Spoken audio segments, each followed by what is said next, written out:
Hello, everyone, and welcome to This Week in Hospitality Marketing, live show number 347.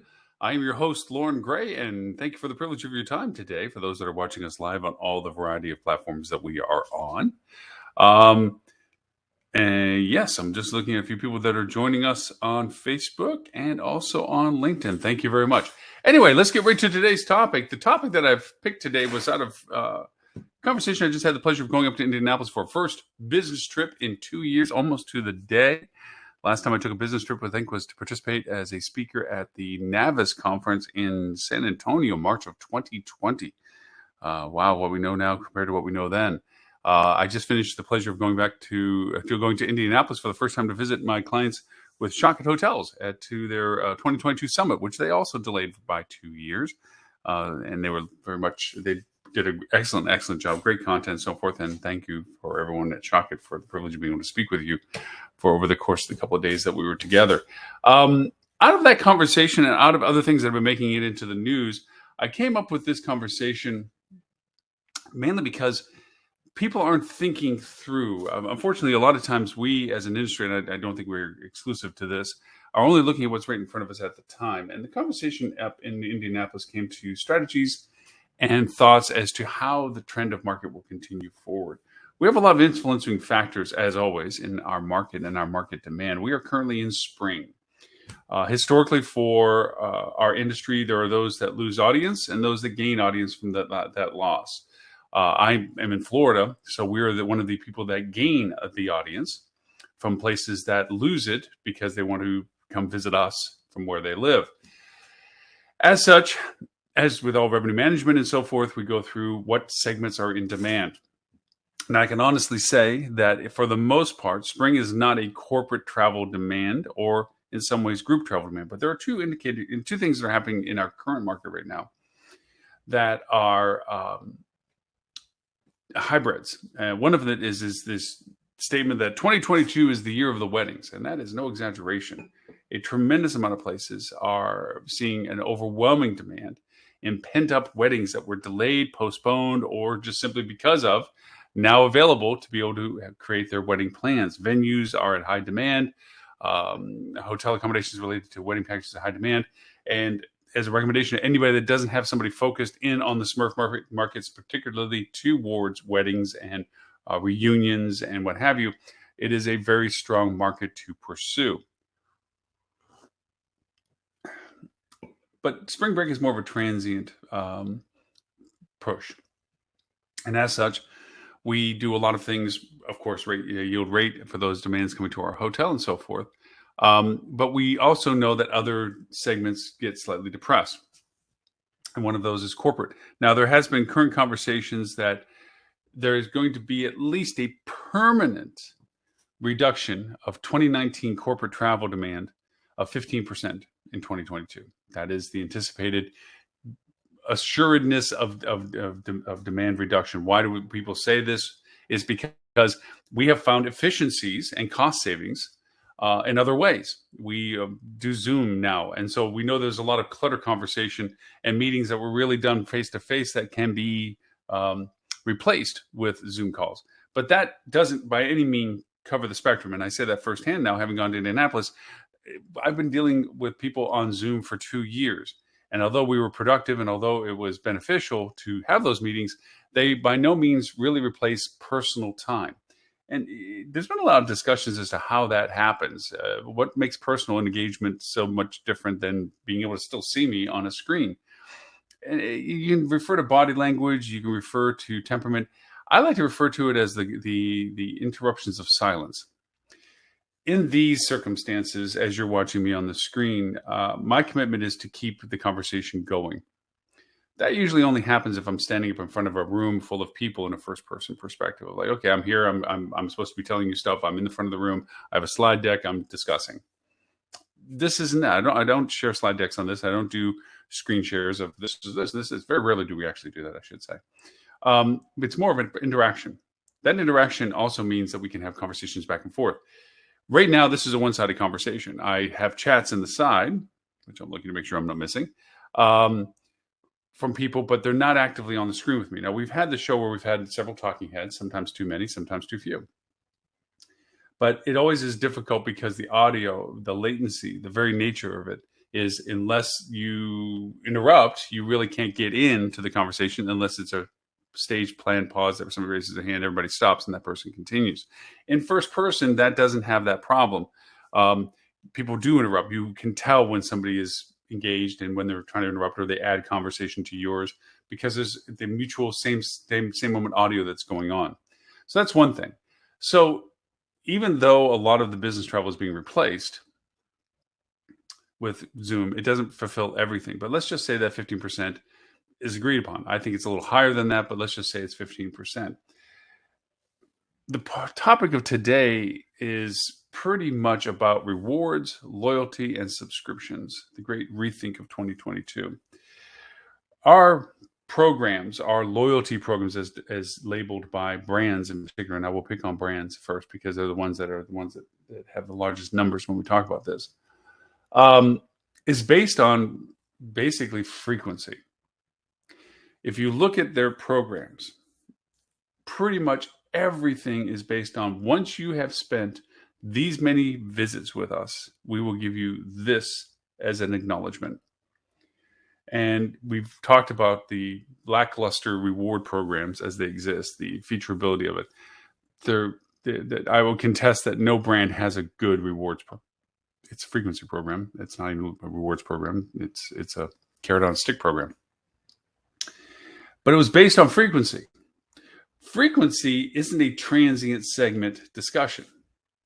Yes, transient business has frequency. People love coming to your property or resort or what have you. They have a need outside of business travel to come to you repetitively, whether it's medical, whether it's family, whether it's coming home from something or what have you. But transient business is usually based on a less frequent return. So the rewards programs, as outlined by brands, don't really help transient travelers. The transient traveler is not going to go to a hotel enough to really make the reward or the redemption of their loyalty, their frequency, worth it. And that means that if there's a difference between going to a hotel that they get these points towards the rewards versus a hotel that they don't, but the hotel that they don't has a better price and there's no negative impact on their travel plans, boop, they go there. The reward program isn't doing what one of its original core intents was, which was to create a loyal relationship, a reward value brand loyalty that says, I will pick this brand over other options because I, one, like the brand of what they offers as a service and a product, and two, they acknowledge me in a way that I appreciate, making it worth it to go there in spite of other considerations like as and or price and or better location of other options. So that's one negative to it. Now, when you add the fact that the frequency that really gets you the value of the relationship with the brand, where the brand starts really, so to speak, kissing your butt when it comes to what they're offering you as a thank you for your frequency, diamond status, platinum status, whatever the variation of name is for each of the brands, you have to really be traveling as a business traveler. Airlines are based this way too. Now you can pay up. And that's something I just experienced with Southwest. I don't normally fly Southwest very often.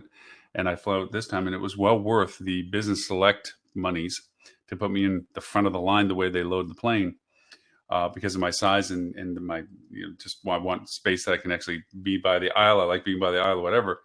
You can't really get that if you are just luck of the draw wherever you get landed and you have to wait for whatever middle seat you can find because you're last on the plane. So it was worth the money. Obviously, with airlines and with hotels, they say that if you travel enough with us, then we will allow you that privilege of having the preferences of seat selections and or amenities on the plane and or of last room available or bottles of water or free concierge level if they have it or discounted breakfast or whatever those things might be, those tokens. But it requires a heavy frequency to be able to do that. The airlines did something that I think the hotel, which tends to follow airlines, did, and that is they diluted their value by diluting how many people could participate in these upper levels. I remember very well when I first I think it was American Airlines, got what is status? It was the first level status that you finally were able to attain that put you into the higher zone to get loaded. And I remember going from a trip from Dallas to Chicago and thinking, I'm first on the plane, man. I got whatever status it was back then. And I was last on the plane. Why? Because that was such a heavy traveled route. Everybody that was flying it was the supreme level of relationship with American Airlines. And I was literally the last one on the plane, even though I was the honors, whatever rewards program that they had first level member, which, was one of those, well, that paid off not much, given circumstances, yes. But the idea was that if you got a credit card with them, you got status. And I literally did that. I stopped worrying about flying with them. When I lived in Dallas, it was easy because American Airlines is Dallas. To keep points and rewards and flights and so forth, I was able to keep status by points. But I ended up just keeping the credit card that was attached to the American Airlines, which allows me always, no matter what I spend with American Airlines, at least to get in the earlier zones to get on the planes. Even that wasn't worth for my trip up to Indianapolis. The flights were, because of current circumstances and what have you, all interconnecting. I'd have to have one or two legs. And here it was, Southwest was direct flight. The hours were reasonable, but it was worth the money to just spend my way up, which lends itself to our conversation. We create these loyalty rewards programs to incentivize people to stay connected to us, to use us in preference to others. When in fact, it's sometimes easier just to say, pay for this. Now, TripAdvisor stumbled over itself by trying to go over and create its program by paying for their Plus program that says, oh, you give us a chunk of money and you're going to get preferred rates and what have you with the people that are listing our hotels. And that was a big fiasco because they didn't organize that well with the providers, the brick and mortar hotels, and they didn't really provide strong value, and they had to dilute their program, and eventually turned into being a expenditure that wasn't a reward. The money spent wasn't actually recuperated for what you spent, or you had to go an enormous amount of travel and use the leverage that it was still providing you to really think you got, quote, your money's worth when it came to spending that kind of chunk of money. So that program kind of showed the bad side of trying to go in a different direction, which is the subscription model, which is a little bit I want to focus on a little bit today, but I still want to hammer the brands a little bit here. So if corporate travel is going down by at least 15% this year, we also know that the threshold for business travel has also risen. Before, business travel was a good chunk of most companies' budgets that had people traveling for a variety of reasons, whether it's corporate travel for corporate executives meeting and greeting within their organization, and or the fact that their sales teams had to go over and meet the clients on a face-to-face basis. The threshold for that is now higher. And I'm imagining, and from conversations with many clients, it is legitimately real. The authentication of the authority process for that has also become a lot tighter. It used to be one person could make the decision for another. Like your supervisor say, yeah, I need you to fly out there. Go ahead, grab it, go. And they appreciated the road warriors, the nickname for them, that did that. The ones that were willing to go over and grab a suitcase, live out of a suitcase for a bit, and make the traveling that they needed to do, to see the people they needed to see, and then come back to the office days, weeks later. Well, now it's more of critical mass of, is that trip truly necessary? Is the expense truly necessary? Because the expense has gone up a lot. And when you add fuel charges and the fact that they're already telling airlines that they're raising their prices even more because of fuel costs. So the expense, first off, is misbudgeted already, because what was budgeted in 2021 for 2022 is not as reflective of inflation and or cost expenses of what needs to travel. So already you have a tighter amount of money to be spent. And then onto it, the fact that is it really critical travel, or can it be supplanted by the Zoom calls and the digital means that we have gotten better at over these past 2 years? So there's a higher threshold that you have to hit to make these travel plans. I can say it's worth it if it's worth traveling. Doing this is a feel good. Let me take it down two angles. Making the effort to get in front of a client now, with the client knowing how expensive it is to get in front of them, and also the decision to have done that and everything else, is a huge attaboy of, wow, we like the fact that you've made this dedicated effort to come in front of us. There's a huge positive to making that effort to get in front of us, especially when COVID was at its throes of being worse than what it is now. It really showed a dedication to your client relationship. That being said, that is getting slowly diluted. And now it's a matter of, is it really necessary? Because from the client side, if there's also an accommodation of scheduling and what have you, and even though that you're not making them pay always for your travel expense, which who knows to say you are in some strange ways, um, you are going over and incurring costs, and they know that in some strange way their relationship with you is absorbing some of that cost. And so even though it shows a level of commitment to them that you are willing to show up face to face with them, some clients are not really all that eager to be face to face with a lot of different people. They want to keep their bubble of people right now, what have you. But the idea of corporate travel feeding the reward system that was built and based on frequency of travel, and that is the corporate traveler, is changed. It is no longer the large driver. So here you have Marriott, Hilton, IHG, on and on. They're offering frequency programs, but the frequency isn't there. What does that matter for 2022? Well, obviously, we know that the brands were smart enough, not quick enough, but smart enough to realize that they weren't going to allow people that had status to disappear. They extended the status that the person had earned up through the COVID program, COVID times. But that didn't mean that they were gathering more points.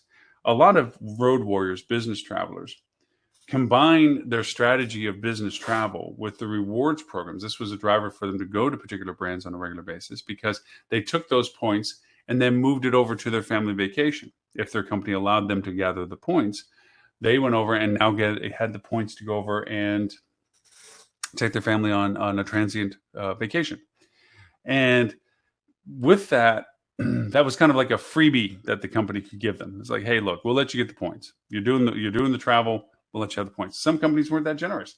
Some companies like, look, it's on our credit card. We get the points and we get the points for the flights. It's on our corporate account. And we use those points to supplement our costs of travel. Well, if nobody's really doing as much business travel and they're not doing as much corporate travel for it, how do these rewards programs work? Because there's not feeding back into the point system. Okay, they had their old points. They get to keep their old points, but now they are burning their points off or have burnt them off, but they're not traveling enough to really reward the points and feed the coffers back in to use them again. So how does that affect this brand frequency programs that are out there? And what happens next? Do they extend the status that had been acquired a couple of years back when the travel was at its peak before COVID? Or do they realign the thresholds that the statuses are? That's very unlikely, because even Marriott's CEO admitted that the rewards programs that they run are to the benefit of the hotelier, not to the guest. That it's meant to be a driver for them to get to the hotel, and that the benefit is to the hotelier for the frequency and not for the guest for having done it. So with that means corporate travel and rewards programs are in flux for 2022.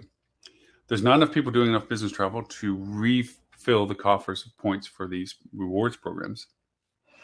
And on top of which, it is a segment is already going to be, as everyone thinks, at least 15% less than it was before, which represents billions of dollars. So that segment is down. We already know and have been tracking that segment being down. So how can we rethink our program? We still see brands, Marriott, IHG, Hilton, pushing their Bonvoy and their this and that, and be loyal to us. And if you look at the videos that they're putting on the channels on the TVs, like Marriott and so forth, it's all about destination stuff.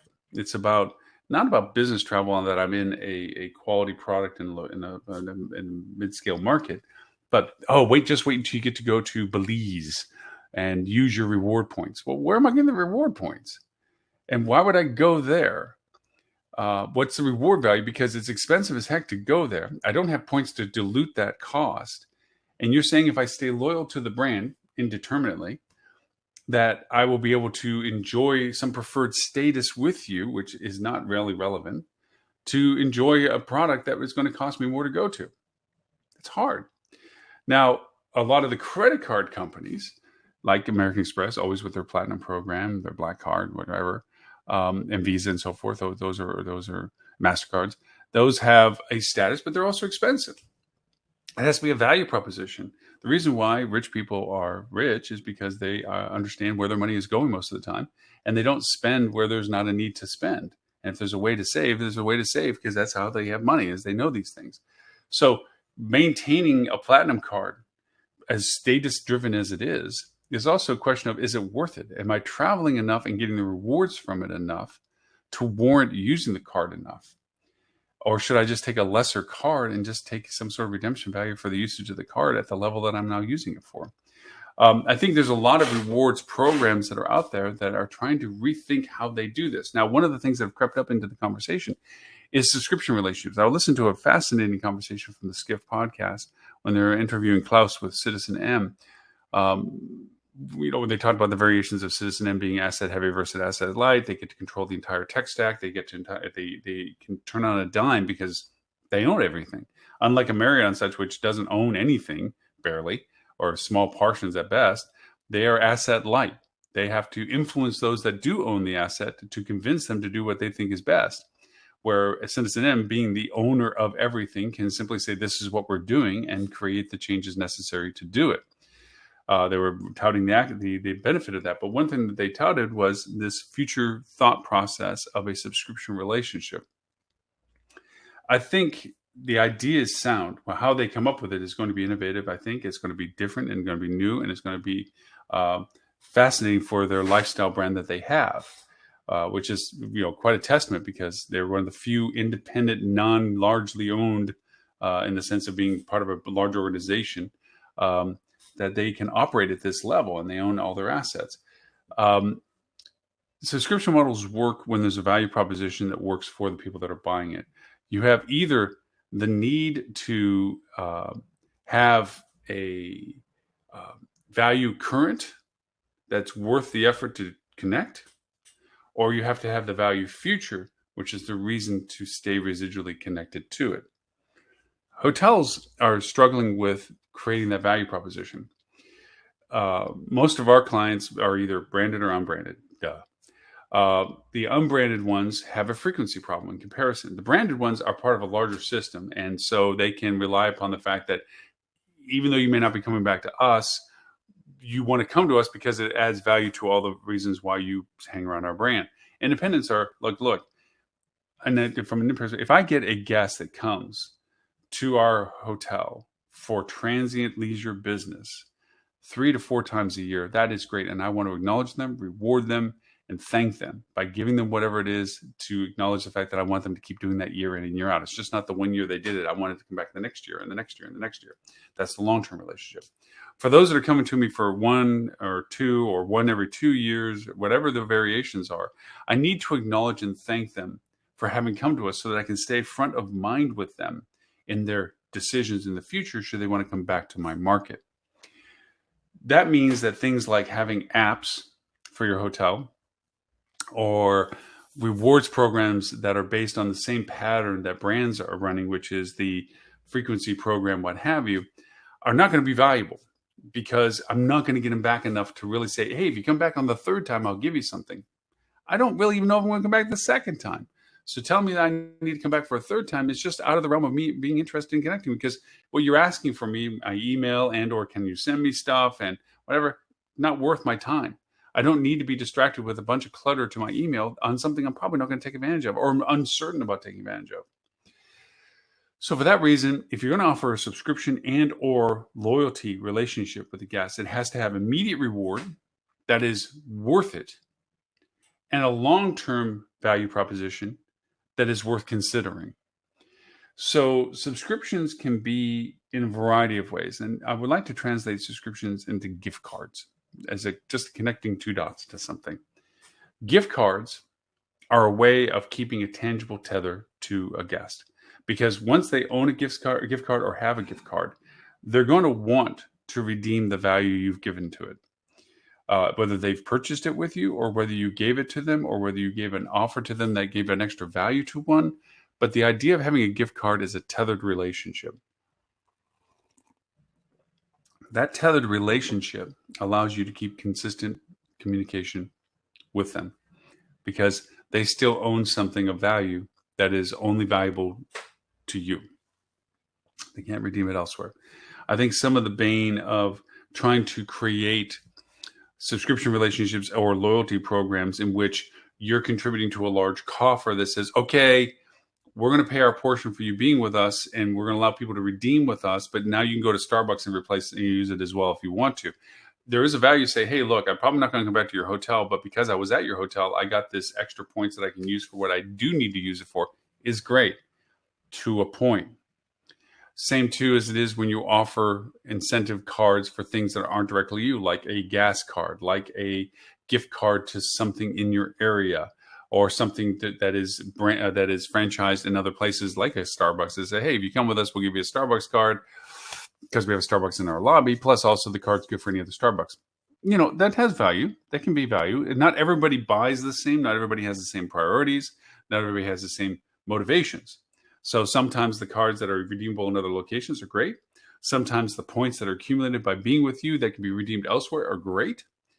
I'm not saying no to them. I'm just saying don't put all your eggs in one basket and say this is our one solution, because it doesn't answer to everyone's issue of what makes you different than your competitor in your market for what you're offering as a value reward. I remember very specifically a client that I had a really great independent hotel in a location that was watching a Courtyard by Marriott being built across the street. And they had a very loyal group of travelers that came through and stayed at their hotel over and over. And they started getting comments from people like, look, we really love with you guys. We think your product's great and so forth. But I'll probably, once the Courtyard opens up, go to them because I can get the points that I can accumulate to bring my family on vacation later. Now, this goes back a few years. And we said, wow, that's terrible, because, you know, you love us, you like us, you're very loyal to us. You like the rate, you like this, so forth and so on. But they weren't spending their money, they were spending their company's money, but they were getting the value of the points. And that points that they were getting was giving them a value proposition down the road for something else. So we sat down and crunched the math and said, how much is this guest worth for the duration that they've been with us and the future durability that they would have with us in the years to come? And we came up with a dollar amount that says, if we lose them, we're going to lose this much money. So how much would it be worth it to buy a new guest, acquire a new guest to replace them? Or what can we offer them to retain a guest, which is more affordable? To give you some sense of it, to get it and acquire a new guest for them at the level that we were spending for them and the cost it took to acquire and get somebody was around $149. To keep a guest and keep in connection with them and everything else was about $50. So we said, let's give them the $50. Let's tell them, look, we understand that going to the Courtyard will get you the points that will go towards, you're being able to bring your family to Disney World or something like this, or redeem them for personal use. But we really want you to stay with us. So when you come to our town, go do that anywhere else. We don't have hotels anywhere else. We have a hotel here. So when you come here, we want you to stay with us. So for this year, we're going to give you $50. That $50 is a $50 gift card. You don't have to spend it with us. You can spend it anywhere. It's $50 because we want you to consider the cost ratio with the points you would have acquired over there, which is what we did. We translated their duration of stay with us to the Courtyard and determined how many points they would get on ADR and so forth and so on to determine what their value proposition was in comparison to what it cost for us to keep it. And we came around this $50 mark, just so you know. And so we went over and gave them the $50. Said, we want to give you this $50 so that you stay with us. That's it. And we gave it to them up front, not at the end. We didn't say, stay with us for the rest of this year. We'll give you $50. No, here's $50. We hope you continue to stay with us. We didn't lose but two people out of the whole list of people that we had. And it was quite a decent list, actually, which was a huge win for us because we didn't lose all the people that we were trying to save. We only lost a couple of them. And it cost us literally the money it was going to cost us to maintain their relationship with us. And that had a positive impact on our durability of guest loyalty over time, because then we wanted to really amp up the value proposition for the people when they were there. We wanted to acknowledge their relationship with us. We wanted to give them a reward for us. And so it wasn't a subscription. It wasn't a rewards. It wasn't a loyalty program. It was just an out buyout of saying, this is how much it's worth for us to have you stay with us this year the way you've always stayed with us before. These are the ways of thinking differently for your client-guest relationships, is to look at what value they have. Some of your guests might have that value that says, I want points towards a larger system that allows me to reward and redeem it in other ways that don't directly apply to you. Okay. There's soft brands for that. Preferred is a great example of that. And then there's others that say, give me a reward that is valuable to me in the context of what I want. Starbucks card, gift card, whatever, that can be redeemed elsewhere as well. And then other times it might be if they are coming back enough and have reason to come back persistently, then giving them a value proposition of a subscription, which says, give me money for this, and you'll get way more money for it in return for the frequency that you have already been doing with us. That's a solidification of the relationship. Let me crunch some math for you. Say you have a guest that comes back 4 times, 2 nights each time. So that's 8 days, 8 nights. Your ADR is $100. Okay. So each visit, and I know that's a low number, but it's just round to keep things good. So that's $200 a visit. Okay. 200 times 4. Okay. You're looking at now a total amount of value of how much they are worth per year. Okay. So each visit is worth $200. There's 4 visits. It's $800. That's going to be 8 times. Anyway. How much is it to retain them in the sense of what is your net on them and what is your total cost to them? Say, for instance, you're running at a net profit of 10%. Okay. So each visit is worth $20 to you. Okay. 20 times 4, $80. So that's your net profit to it. And you're looking at saying, okay, so the net takes into account your advertising to keep them, your in-house costs with them, whatever. Okay. So $80. You want to make a profit still, but you know that you have to pay bills as well. So rather than trying to eke out that you're going to make your money off of this, it's better to split that and say, let's give $40 to them or $40 of value to them, because it means that we still get all of the funding that we need to pay for our expenses. Okay. Yes, we're making less profit off of them, but given their loyalty, they are an influence to others because they're the people that say, oh, whenever I go there, I always stay there. They're just great people. Plus, you know what? They gave me blah, blah, and this and that.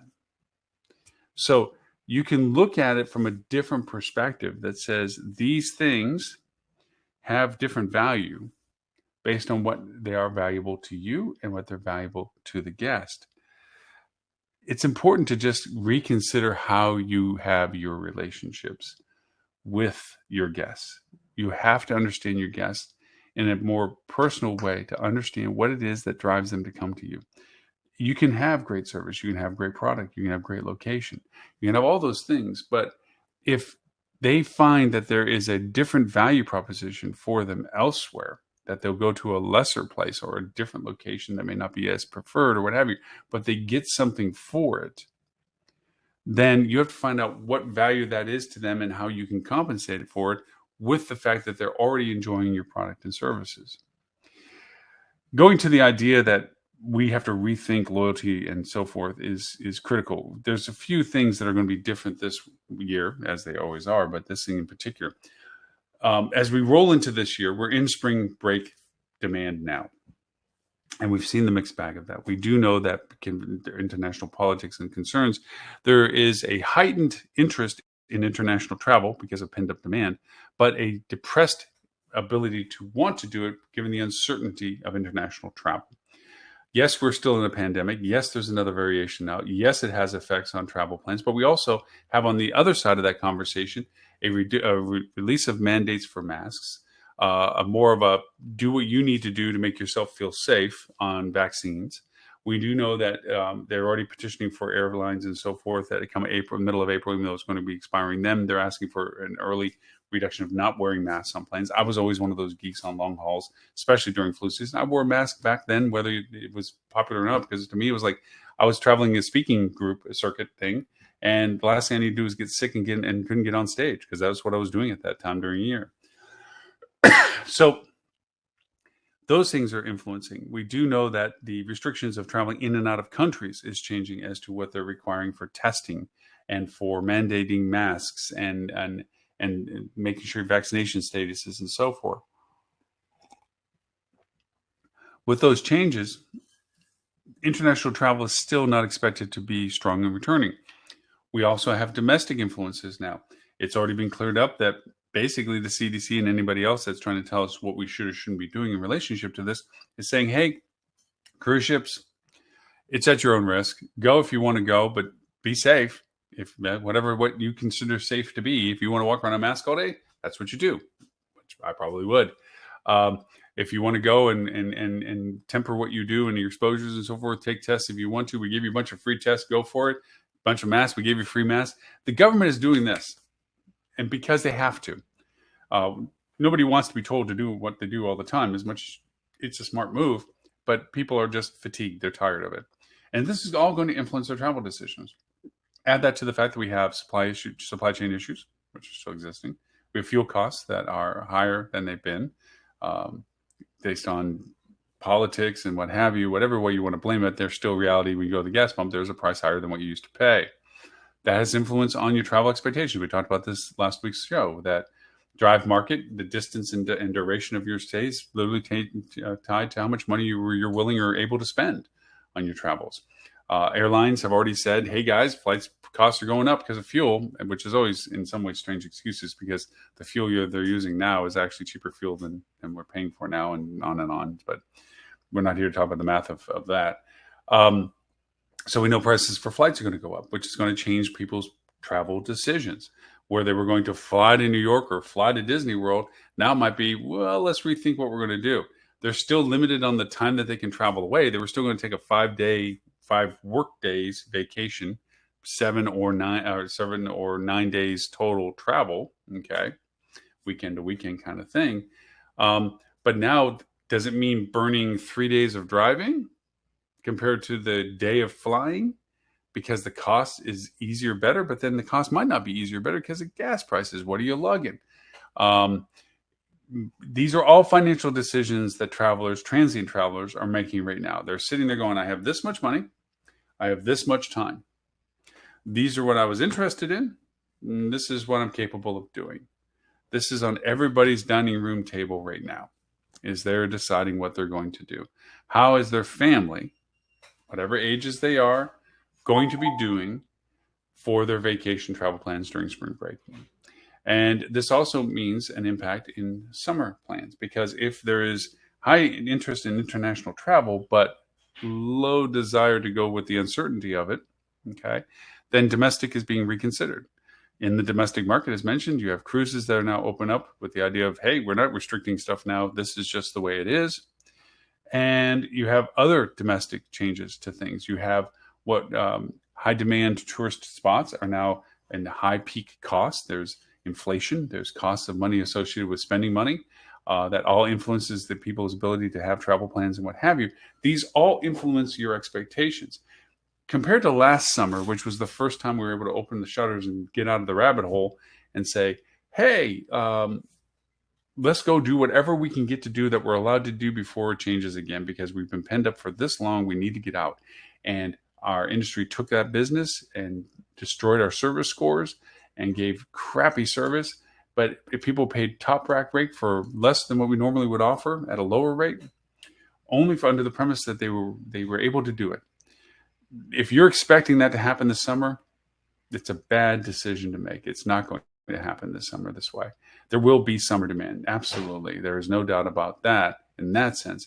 But the levels that we had last summer, if you're looking at year over year and trying to budget it according to what you did last year to thinking it's going to happen again this year, it is not.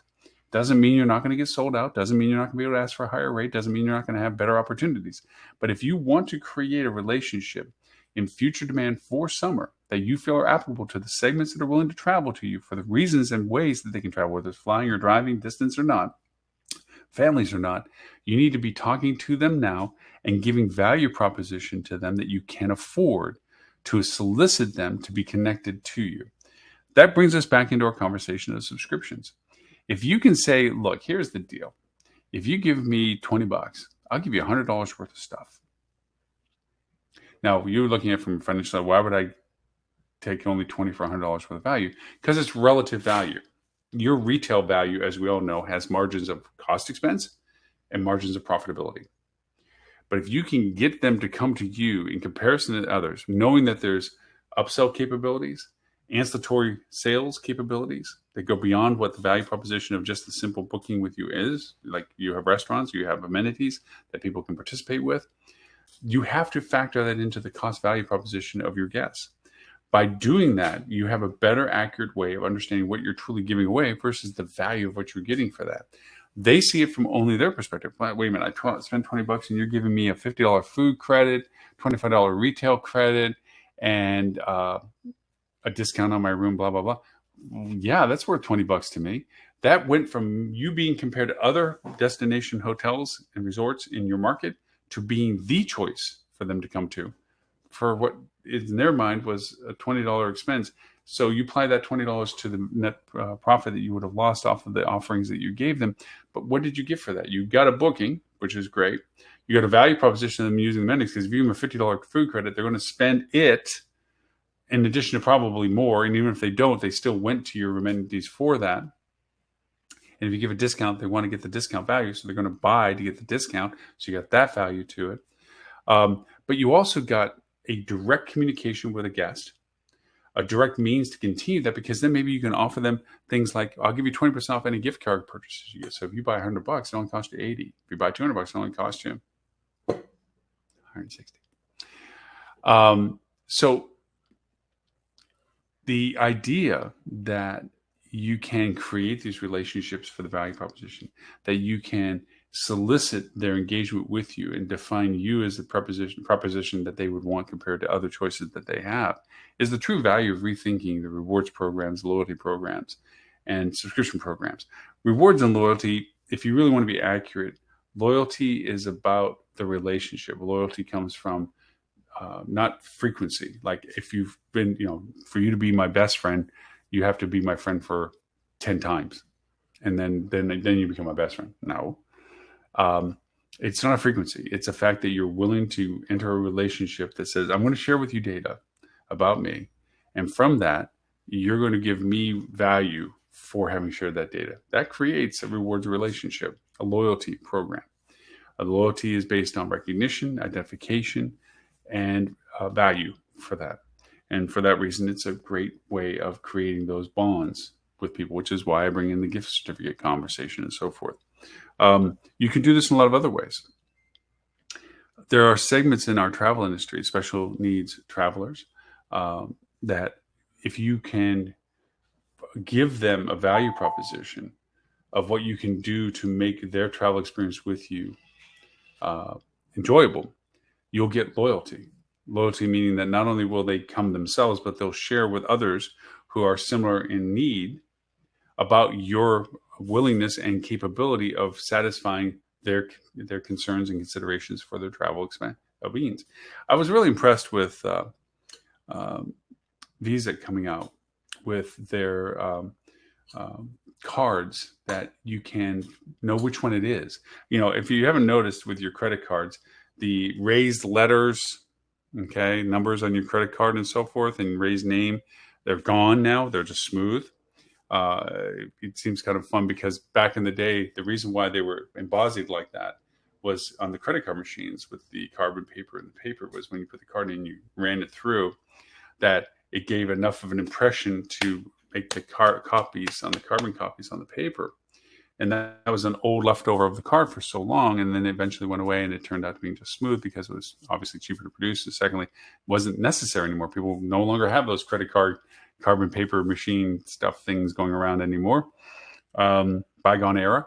And so they're very smooth. Well, from a from a person that has sight issues, can't see what you're grabbing.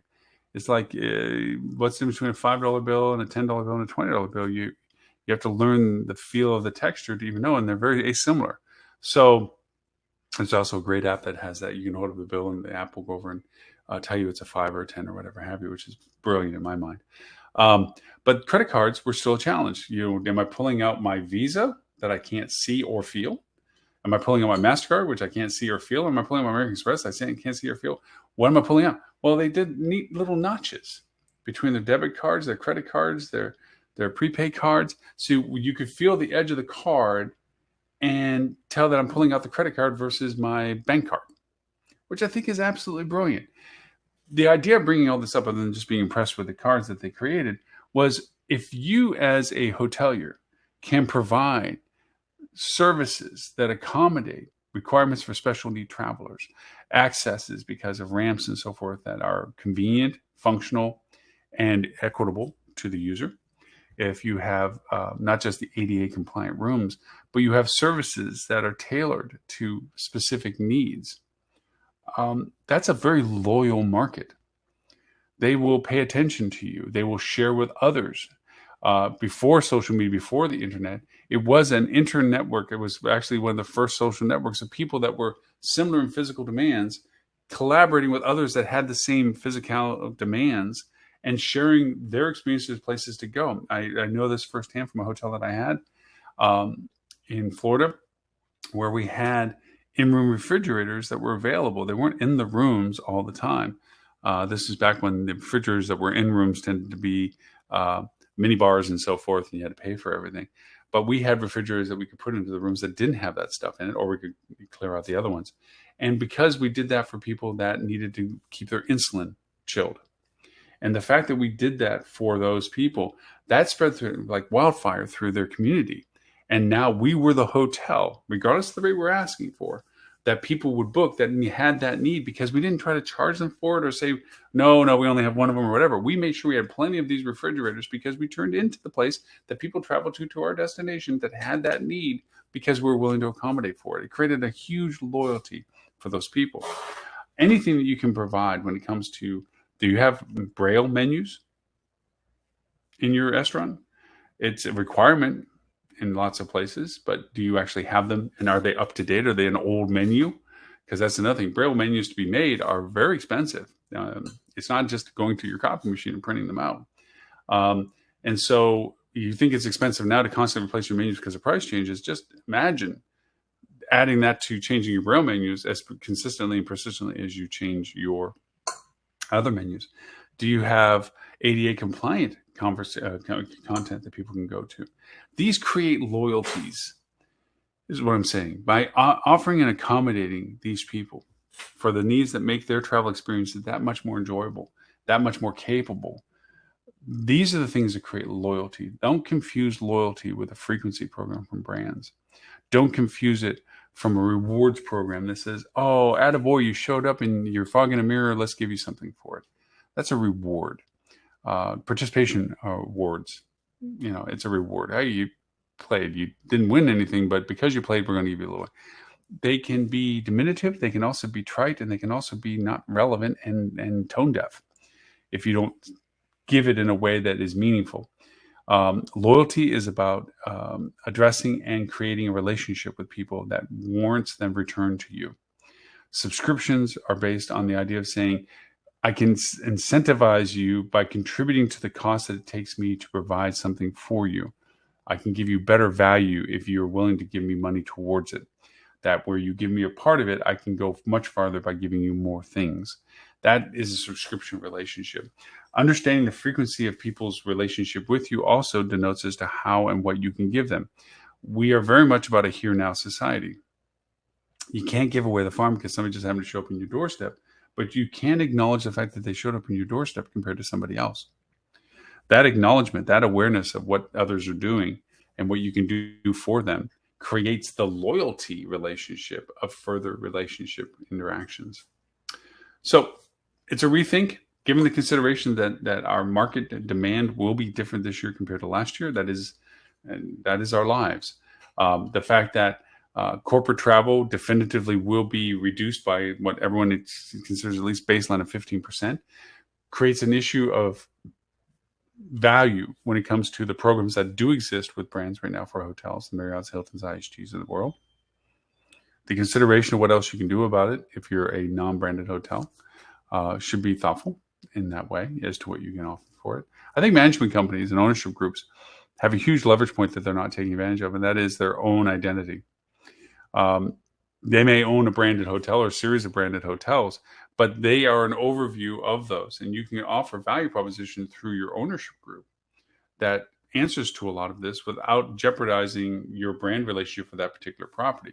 You can offer gift cards from your management or ownership group that can be redeemed at your hotels that have no interference with the brand itself. And that makes it also available for your dependents and what have you. You can't cross-sell your brands. We know that, at least not up front. But you can outwardly show what you have as a part of the portfolio that these cards would be good for, which is not cross-selling. It's only a value proposition for you as a brand or ownership group to do so. So these are the considerations to have for it. So I want to keep this to the task. I do sincerely appreciate the privilege of your time and the time that you spent with us listening to or watching our show. As everyone knows, we are on our TV channel, Hospitality Channel, which you can get on Roku, Amazon, Apple, or Google. TV channel, smart TVs. You just look for the channel and you can get us. The show is always free. There is more content that we are adding to the paid portal side of it, where you can go over and see other content on the paid, much like a Netflix pay, and you get access to all the data. We also have all of our replays of this show and our podcast at hospitalitychannel.tv. That is our website that is like it's a scheduled presentation show, TV channel, so to speak, that has every show archived that just plays one after another in sequence. We are segmenting them up into content and guest co-hosts and what have you. So you have a better way of searching over the years, because we've been doing this for we're in our 8th year, coming up on our 9th year this year. And we've been doing it every week. We're in 39 countries and have over 25,000 people that watch and listen to us. We also have our podcast, Hospitality Marketing, which is on 39 podcast platforms and counting. And plus you can listen to it on Amazon Alexa, Google, and Siri. Just simply ask to play the Hospitality Marketing Podcast. So we have lots of avenues of opportunity to listen to our conversations. We hope that it has been helpful, enjoyable, and insightful, and giving you things and pause to think. So until next Friday at 11:30 a.m., where we get to do show number 348 Eastern Time. We will simulcast this, by the way, to Sydney time, 11:30 a.m. Wednesday, Sydney, Australia, and of course 11:30 a.m. London time for our EU followers as well. So with that, my name is Loren Gray. I thank you for the privilege of your time and look forward to talking to you next week.